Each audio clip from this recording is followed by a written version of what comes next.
नमस्कार, मैं डॉक्टर प्रमोद पडवळ, सहयोगी प्राध्यापक हिंदी विभाग चांदमल ताराचंद बोरा कला वाणिज्य और विज्ञान महाविद्यालय शिरूर, तहसील शिरूर, जिला पुणे। आज मैं विज्ञापन लेखन इस टॉपिक पर हम चर्चा करने वाले हैं। विज्ञापन लेखन ये जो टॉपिक है, इसमें आज हम विज्ञापन का स्वरूप, विज्ञापन का महत्व एवं विज्ञापन का जो उद्देश्य है यह देखने वाले हैं और इसके अंतर्गत उसकी परिभाषा, उसका अर्थ, आधुनिक व्यापार जगत में विज्ञापन की क्या भूमिका है, विज्ञापन के प्रकार कौन से हैं, विज्ञापन के साधन कौन से हैं, विज्ञापन से क्या लाभ होता है, विज्ञापन से कौन सी हानि होती है और साथ ही साथ कुछ विज्ञापन के उदाहरण जो है वह देखने वाले हैं। सबसे पहले हम विज्ञापन का अर्थ और उसकी परिभाषा देखते हैं। आज का युग विज्ञापन का है, चाहे व्यावसायिक क्षेत्र हो या गैर व्यावसायिक क्षेत्र, सभी में यह जनसंपर्क का महत्वपूर्ण माध्यम स्वीकार किया जा चुका है। उत्पाद संबंधी मांग, वृद्धि एवं नवीन उत्पाद को उपभोक्ताओं तक पहुंचाने का, क्रय की इच्छा और विक्रय में वृद्धि करने, वस्तुओं के प्रति रुचि एवं विश्वास निर्माण करने में विज्ञापन सहायक होता है। विज्ञापन का जो मूलतः अर्थ है वह घोषणा, प्रचार, ज्ञापन करना, ध्यान दिलाना यह होता है।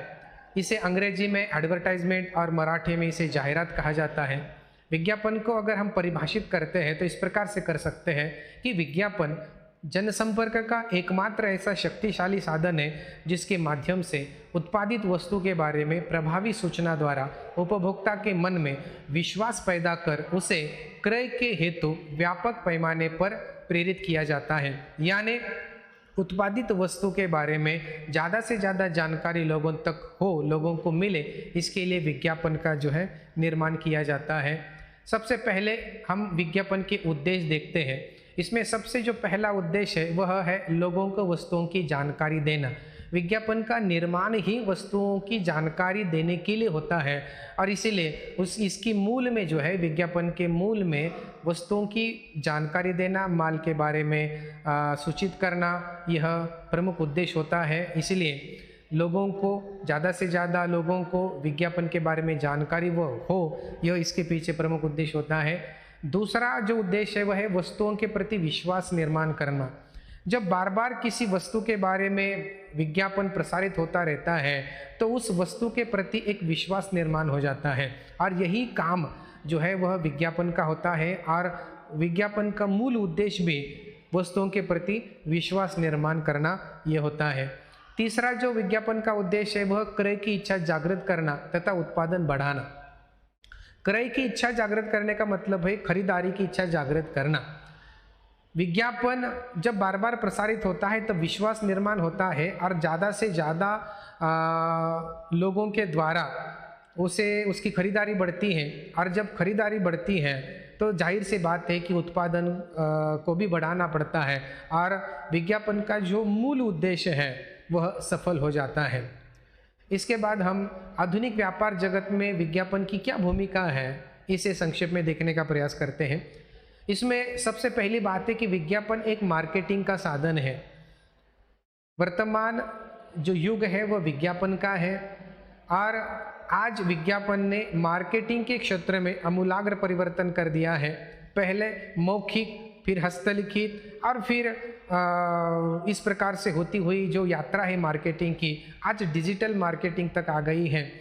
लोगों को ज़्यादा से ज़्यादा वस्तु के बारे में ज्ञापित करना, जानकारी देना, यही मार्केटिंग का उद्देश्य होता है और विज्ञापन इस भूमिका को भली भांति निभाता हमें दिखाई देता है।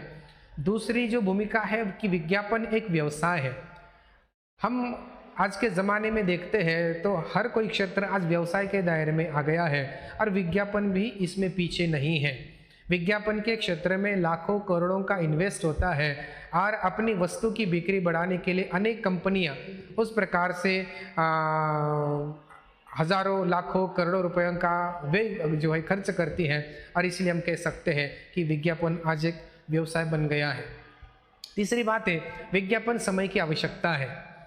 आज का युग यूँ कह सकते हैं कि विज्ञापन का है, क्योंकि विज्ञापन के कारण ही आज जो कुछ हमारी वस्तुएं हैं, माल है, सूचना है, जानकारी चाहे जो भी हो, यह हमें विज्ञापन के बारे में ही पता चलता है। समय के साथ अपडेट रहना हो या जो कुछ समय की आवश्यकता है उसके बारे में जानकारी अगर लेनी है तो विज्ञापन ही हमें सहारा देता है। इसीलिए कहा जाता है कि विज्ञापन यह समय की आवश्यकता है। चौथी बात जो है वह है कि विज्ञापन से उत्पादन बढ़ता है। विज्ञापन के कारण जब माल की बिक्री बढ़ती है, खरीदारी बढ़ती है, उसके कारण अनायासी उत्पादन को बढ़ावा मिलता है, उत्पादन बढ़ाना पड़ता है, और जिसके कारण हम कह सकते हैं कि जो विज्ञापन का उद्देश्य है मुनाफा कमाने का, वो भी एक तरीके से जो है वो सफल हो जाता है। और पांचवी भूमिका है कि विज्ञापन से वस्तुओं की तुलना की जाती है। एक ही वस्तु को अनेक कंपनियां तैयार करती हैं और विज्ञापन के कारण ही हमें यह पता चलता है कि कौन सी वस्तु किस प्रकार से है, या यूँ कह सकते हैं कि विज्ञापन के कारण हमें एक चॉइस मिल जाती है कि कौन सी एक ही कंपनी या एक ही वस्तु की अनेक कंपनियां होती हैं, उनमें से कौन सी वस्तु लेना है, ये हमें विज्ञापन के कारण ही पता चलता है। इस तरीके से आधुनिक व्यापार जगत में विज्ञापन की महती भूमिका को हम देख सकते हैं। विज्ञापन के प्रकारों की अगर बात करते हैं तो सबसे पहला उनका प्रकार आता है वही शासकीय योजनाओं के विज्ञापन। दूसरा प्रकार है कृषि औद्योगिक विज्ञापन। तीसरा प्रकार है धार्मिक विज्ञापन। चौथा जो प्रकार आता है वह आधुनिक आर्थिक विज्ञापन। पांचवा प्रकार है राजनीतिक विज्ञापन। छठा प्रकार है माल की बिक्री बढ़ाने संबंधी के जो विज्ञापन होते हैं।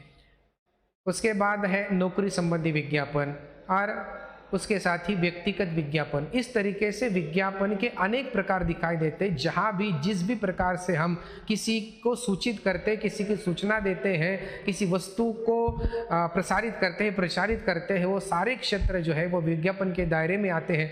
इसीलिए हम कह सकते हैं कि विज्ञापन का जो क्षेत्र है काफ़ी मात्रा में व्यापक हमें दिखाई देता है। विज्ञापन के साधन कौन कौन से हैं? विज्ञापन की अगर हम यात्रा देखते हैं तो विज्ञापन जो है वह मौखिक से विज्ञापन की यात्रा आरंभ होती है, फिर लिखित तौर पर, हस्तलिखित तौर पर यह आगे बढ़ती है, और वर्तमान युग में अगर हम देखते हैं तो विज्ञापन जो है वह डिजिटल के माध्यम में या उसके तरीके से हमारे सामने आ जाता है। कौन कौन से साधन हैं? तो सबसे पहले बात करते हुए हस्तलिखित साधन। बैनर, पोस्टर, साइन बोर्ड, भाव फलक, सूचना फलक, श्यामपट्ट आदि जो है वह विज्ञापन के हस्तलिखित साधनों के अंतर्गत आते हैं। तो विविध साहित्य होता है, परिपत्र, निविदा, समाचार पत्र पत्रिकाएं, पैम्पलेट, स्टिकर, मूल्य सूची आदि जो है वह लिखित साधनों के अंतर्गत आते हैं। उसके साथ कुछ मौखिक साधन भी होते हैं, जैसे कि प्रचार सभाएं होती हैं, भाषण, कीर्तन, भजन, विचार गोष्ठियाँ, तरकारी बेचने वाले आदि जो है, ये सारी बातें जो है वो मौखिक साधनों के अंतर्गत आती हैं। कुछ श्रव्य साधन भी होते हैं, जैसे जैसे समय बदलता गया, तकनीकी का विकास हुआ, उस प्रकार से इन सारी बातों का भी निर्माण हुआ है। उसमें हम gramophone, radio, tape recorder, loud speaker आदि देख सकते हैं। श्रव्य साधनों के साथ साथ दृश्य श्रव्य साधन भी हैं, जिसके अंतर्गत टीवी है, सिनेमा है, समाचार, video, internet, WhatsApp, Facebook, Twitter, Instagram आदि जो नव जन संचार माध्यम है, उसके माध्यम से भी हम कह सकते हैं कि विज्ञापन का प्रचार प्रसार अधिक मात्रा में होता है। इसके साथ कुछ अन्य साधन भी होते हैं, उदाहरणार्थ बाजार हाट है, मेला है, प्रदर्शनी है, सेल है, मॉडलिंग है। ये जो तमाम साधन हैं, इन तमाम साधनों के माध्यम से विज्ञापन को अधिक से अधिक लोगों तक पहुंचाने का जो कार्य किया जाता है। और आधुनिक व्यापार जगत में जिस प्रकार से हमने देखा कि विज्ञापन की महती भूमिका है, तो उस तरीके से हस्तलिखित, लिखित, मौखिक, श्रव्य, दृश्य श्रव्य अन्य साधनों के माध्यम से भी हम देख सकते हैं कि विज्ञापन का अधिक मात्रा में प्रचार प्रसार होता दिखाई देता है। अब इसके बाद हम विज्ञापन के लाभ देखने वाले हैं कि विज्ञापन से कौन कौन से लाभ होते हैं। सबसे जो पहला लाभ है वही विज्ञापन में गागर में सागर की प्रवृत्ति रहने के कारण विज्ञापन प्रभावशाली होता है।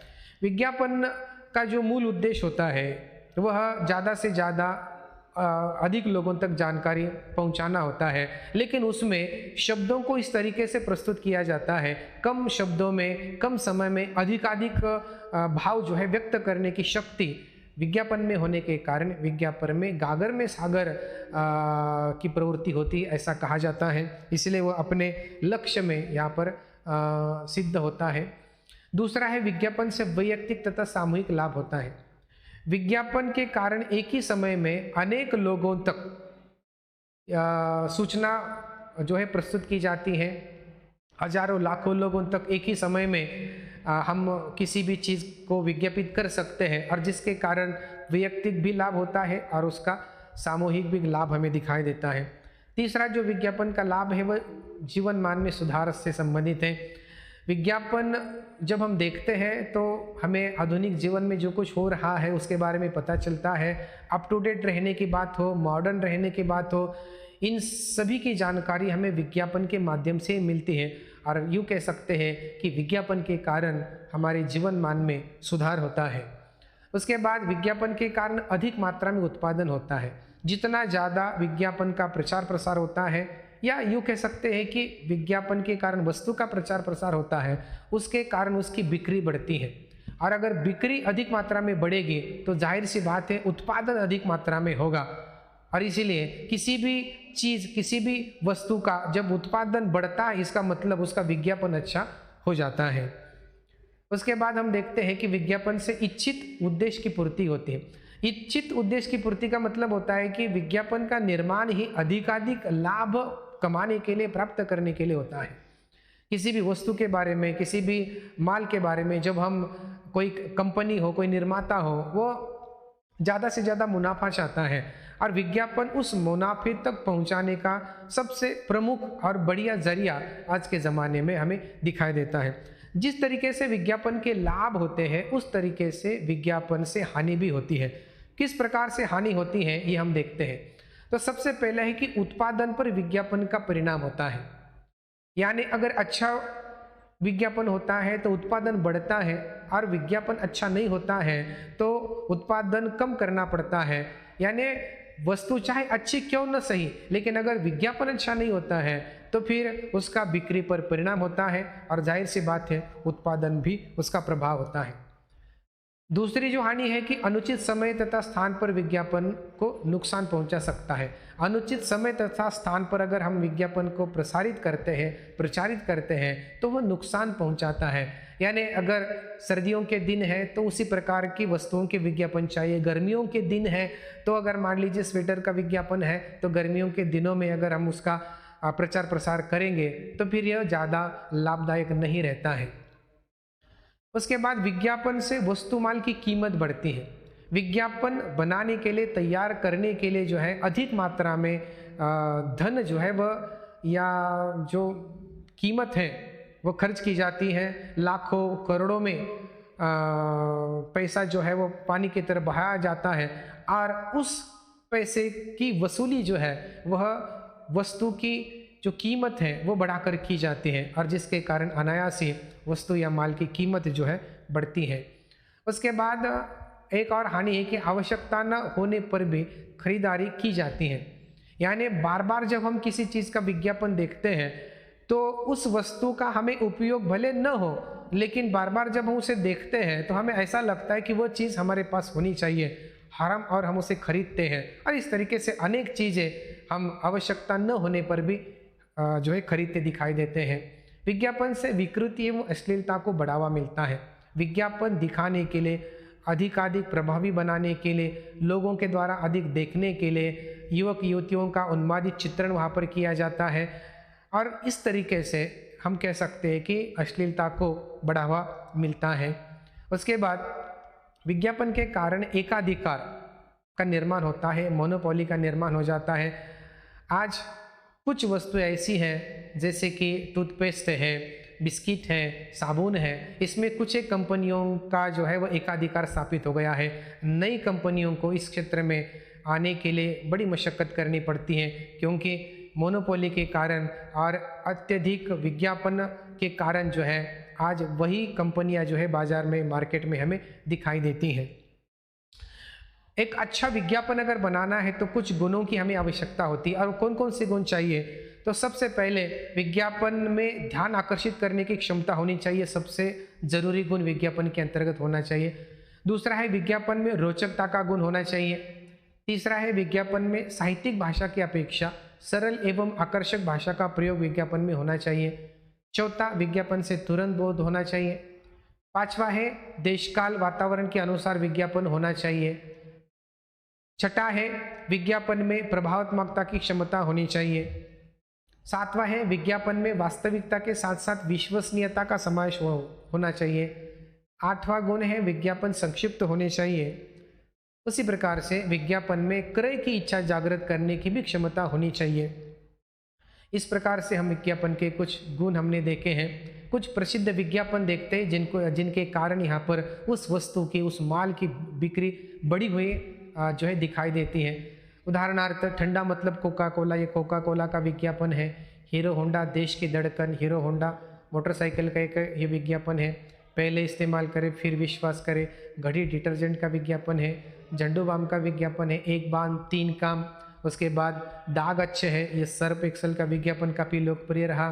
टाटा नमक देश का नमक, इसके कारण भी टाटा नमक की जो बिक्री है वो बड़ी हमें दिखाई देती है। LIC का विज्ञापन है, ज़िंदगी के साथ भी ज़िंदगी के बाद भी। उसके बाद एक आइडिया जो बदल दे आपकी दुनिया, आइडिया द्वारा प्रसारित ये विज्ञापन है। 2 बूंद जिंदगी की, पोलियो टीकाकरण का ये विज्ञापन है। अच्छे दिन आने वाले हैं, चुनावी विज्ञापन है। इस तरीके के तमाम अच्छे विज्ञापनों के कारण जो कुछ इच्छित उद्देश्य होता है उसकी पूर्ति हुई हमें दिखाई देती है। प्रिंट मीडिया से जुड़े जो विज्ञापन हैं उसके कुछ उदाहरण हम यहाँ पर देखते हैं। उदाहरण के लिए यह साबुन का विज्ञापन है, यह टूथपेस्ट का विज्ञापन है, यह मोबाइल का विज्ञापन है। उसी तरीके से यह जो बांधकाम निर्माण है उससे जुड़ा विज्ञापन है। निष्कर्षतः हम ये कह सकते हैं कि समाज के हर क्षेत्र में आज विज्ञापन का बोलबाला हमें दिखाई देता है। विज्ञापन हमारे जीवन का इतना अभिन्न अंग बन गया है कि उसके सिवा जीने की कल्पना करना मुश्किल है। परंतु आज विज्ञापन वास्तविकता से ऊपर उठकर अतिशयोक्ति की हद को छूते नजर आते हैं। जो उपभोक्ता के लिए धोखाधड़ी और दुख की बात यह है कि सब कुछ जानकर भी उपभोक्ता अनजान बनता जा रहा है। लुभाने वाले और ललचाने वाले विज्ञापन से बचना एक चुनौती सी आज बन गई है। बेशक विज्ञापन की आवश्यकता है, मगर बाजार की होड़ में बने रहने के लिए वस्तुओं की विशेषताओं को बढ़ा चढ़ाकर दिखाने से उत्पादकर्ता का लाभ भले हो, परंतु उपभोक्ता का नुकसान ही होता है। अतएव विज्ञापन की सही समझ उपभोक्ता को संभाव्य नुकसान से बचा सकती है, बशर्ते वह विज्ञापन से मोहित न हो और सजगता, आवश्यकता और तथा वास्तविकता की कसौटी पर विज्ञान की परख करे। धन्यवाद।